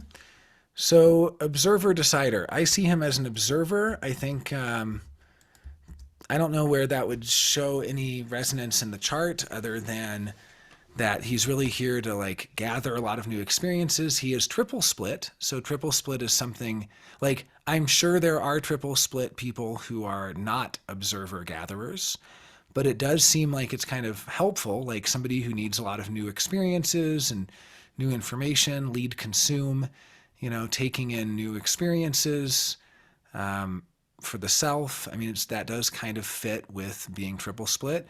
Again, there's also going to be triple split people that are organizers or collaborators or individualists. So I think we need to I think part of it is just seeing like what's not in the body graph. Triple split does not always mean gathering new experiences. In this case, it happens to work out really well because Mike is somebody who really enjoys gathering new experiences and consuming things and so on. But yeah, that would be one way of looking at it. Now I have him as a consume play. So I don't know, where we might see play in the body graph, or like, I actually don't think any of these personality dichotomies are in the body graph. I'll just be clear. I think that this is a totally different level that we're looking at from the body graph. So mostly I just want to clear up, like, having an undefined ego does not mean that you're low blast. In Mike's case, it is. He has low blast. He prefers consume, and he also doesn't want to control other people, and he also doesn't have gate 21 and doesn't have any of the, you know what I mean? So like, but at the same time, you also have someone like James Alexander who does have the 2145 and does have a defined ego, and he has last blast. He has blast least of all, even lower than Mike. So we can't assume that someone with 2145 just wants to control other people. They don't. That could also be self-control. It could be self-discipline. It could be any form of control. It's not about controlling others. So if anything, I kind of want to get across that like the dichotomies we're learning in objective personality, as we learn them, we start to be like, oh, I always thought that was a gate 21 thing. I guess it isn't. I guess there are gate 21s who don't want to control people, right? But then you have someone like Jenny V. She has gate 21 and a defined ego, and she's lead blast. So she's very comfortable controlling people and being controlled, right? That's the other funny idea, that those who are most comfortable controlling are also most comfortable being controlled. So basically, I just want to kind of decouple the dichotomies from the body graph. So observer, decider, yeah, Mike happens to be a very experiential person, triple split, getting a lot of different, well, I guess I shouldn't say experiential. He doesn't really have any abstract circuitry, but happens to at least be a person who's here to take in a lot of different auras, move through the world like triple splits do. However, that doesn't necessarily mean that all triple splits are observers. He's a gatherer. He likes to gather and consume new experiences. Doesn't mean that all triple splits are gatherers, right? He's a consume play person. Doesn't mean that he's not deeply thoughtful. I mean, you might assume people with 6124 are sleep because it's like ruminating and processing and going over the same thing again and again. Some of them are, right? I guess like Rachel Palila, she has gate 24 and she's a sleep second. She's a blast sleep person. And, Rachel, that fits for her, like her 24 going over known information. But we shouldn't assume everyone that has 24 is going over known information again and again. It's a different level. Like Mike is so willing to consume new information and take in the new, take in the novelty. We might even wonder, what is his 6124 doing? Because he's taking in so much new information all the time and he's so willing to go into new information.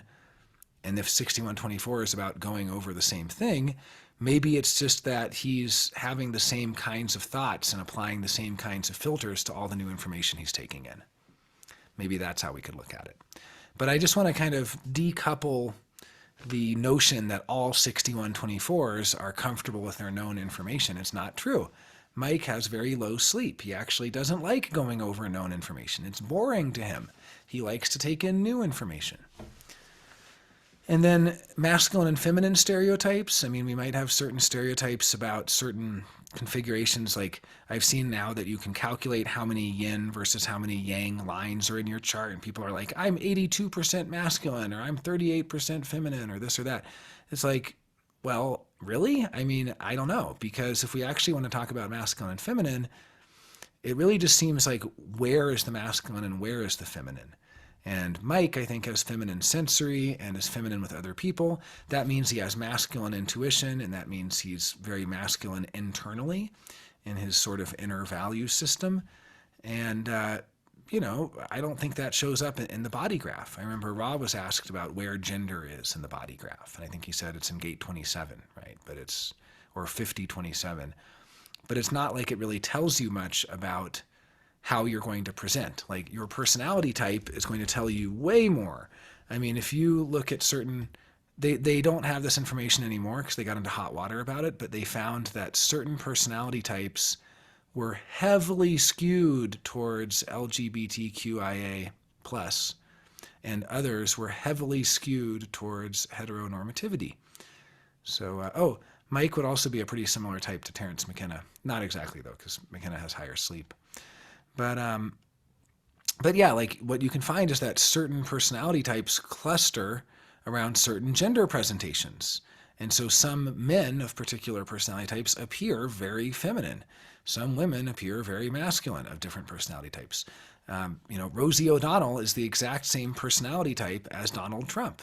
And so you have the male and female version of it. And the male version is very heteronormative, and the female version is non-heteronormative. It's just interesting clusters like that. They removed all that information from objective personality because they were getting flack. But it was just scientific, really. They were just kind of saying what they saw and looking for patterns and looking for clusters. So I don't think a body graph can tell you if you're gay. I don't think a body graph can tell you if you're more heteronormative appearing or not, or if you're more like, I guess some people are going to have like 43-23 and they're going to be like, I'm a freak. And you look at like Dennis Rodman or like Whoopi Goldberg, but they also have quote unquote freakish personality types. Then you have someone like Ra with his 43-23 and he doesn't have rainbow hair and he's not wearing crazy colors. He's just dressed in black. So I really don't think the body graph shows you gender presentation. I don't think it shows you gender normativity. I don't think it shows you androgyny. But you do find clustering of really androgynous men like David Bowie and Prince, same personality type or very similar personality type, right? So I think the personality type shows a lot more of gender presentation. It shows a lot more of sexual orientation, identity, stuff like that. And you don't really see that in the body graph. I don't think we're actually going to find really any deep commonalities between the personality type and body graph. It's more just like, what can't we see in the body graph? We can see all sorts of stuff, but we can't necessarily see some of the things that personality shows us. So, all right, I didn't know Donald Trump hates Rosie O'Donnell. I didn't realize that, but yeah, it makes sense. I mean, they're the same type. Okay, and then going through and comparing images for different versions of what could be my type. Oh yeah, you could do that, absolutely, and see what looks most similar. Yeah, not just looks, but watch interviews with them. Like with James Alexander, we watched some interviews with James Spader, and if you've had classes with James Alexander, watch a couple interviews with James Spader. It's like the same thing. You're gonna be like, wow, this is like James Alexander's doppelganger talking about stuff. Oh, and then Trump also having gate 59, line 6, looking for someone very different. That makes sense. And so he sees someone very similar to him and doesn't necessarily like the person that's similar to him. Yeah, individual feels like consume. Yeah, there is a little commonality there where but again, I'm lead consume and I have no individual circuitry. James is lead consume and he has a lot of tribal stuff like that. So, but I agree, there is something about taking in for the self and being a little more selfish compared to with the individual. Yeah, that does kind of, I do think that even though there are different levels, I think that what we learn in human design repeats at the level of personality. So for instance, thinking, feeling could very much be logic versus abstract, or, spleen versus solar plexus. There's a lot of repetition there, even feminine, masculine. This is all yin yang stuff. And there's definitely repetitions in the structure of how it's structured. Same with Enneagram, by the way. I don't think you can predict somebody's Enneagram type from looking at their body graph, but you'll see that the 3 parts of the Enneagram do kind of correlate to the spleen, the physical, which I guess would be 8, 9, and 1, the ajna, which is mental, which would be 5, 6, and 7, and the solar plexus, which is emotional, which would be 2, 3, and 4. So like you do see the same clustering. Same thing with objective personality. We're doing the high level coins, but once you have the type code, you can break it down into what's called the cognitive function stack. And sure enough, you have thinking, feeling, and sensing, which correspond to like sensing is spleen, thinking is ajna, feeling is solar plexus. Then the last one is intuition, which is like they say is the spiritual function and connected to the G center. So you kind of have 3 awareness centers and one connection to spirit. So it's a very similar, like if you actually break down what we're looking at in personality typology, you find a repetition of the same formulas that human design uses. I just don't think that you can predict the personality type from the body graph. When I first got into human design, that was my project, and I finally gave up on it because I found people who were non-identical twins.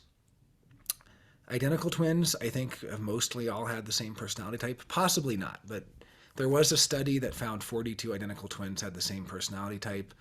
In objective personality, they're questioning that and saying maybe they actually don't. There might be differences. Anyway, regardless, I found cases of non-identical twins that had clearly different personality types and yet had everything except the color and tone and base of the moon the same. I mean, they had the same personality, sun base, they had the same channels, same gates, same lines, same everything. Like they were born like 2 minutes apart. And the only difference was like the lunar color or lunar tone or something, and base. And at that point I was like, okay, I don't think personality is determined by the lunar base. I mean, it'd be crazy if it was, but if it were, but I don't think it is. So I'm like, okay, at this point, I just have to admit that personality is something in the passenger, and that personality typology is basically studying the personality of the personality crystal, not the personality activations in the body graph. I just kind of had to admit it and give up. But there was like a good year or year and a half that I was really trying to crack the holy grail of like, if I can figure out how the body graph predicts the personality type, that will prove personality, and then I'll be able to get somebody's birth time and tell them what personality type they are. That would be amazing. But I eventually gave up, and I don't think it's possible. And the reason I gave up is because I was looking at identical body graphs that had different personality types. And I'm like, well, if these people have different personality types, they have identical body graphs, obviously the body graph is showing us something else. It's not showing us the personality preferences. What is it showing us?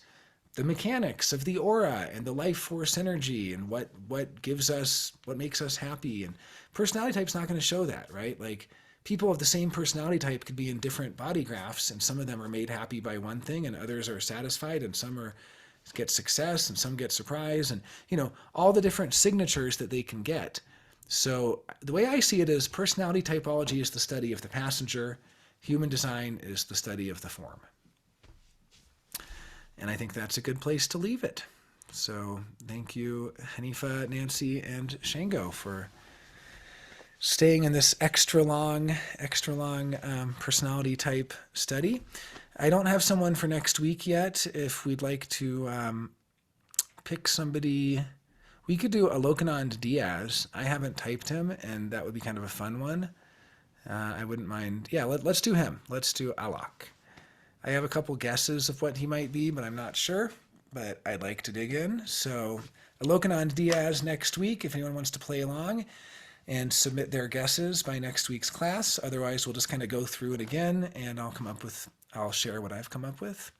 I'd love to know his too, and I wish I were better at this, and I can't wait for you all to get better at it with me, to verify and double check and tell me I'm wrong. I mean, I'm open to being wrong about Mike, by the way. This is literally what I've come up with on my own. That's okay. Now you're just feeding into my flex, Nancy. We'll talk about the social types next week, and I know we talked about them a little bit on open radio and stuff, and that is absolutely not true, but as a flex person, I will take it. Thank you for that. So, okay, really fun seeing you all. Thanks for all the great chats, and I guess I'll see you tomorrow on open radio, for those of you who can join then. Have a great night or day.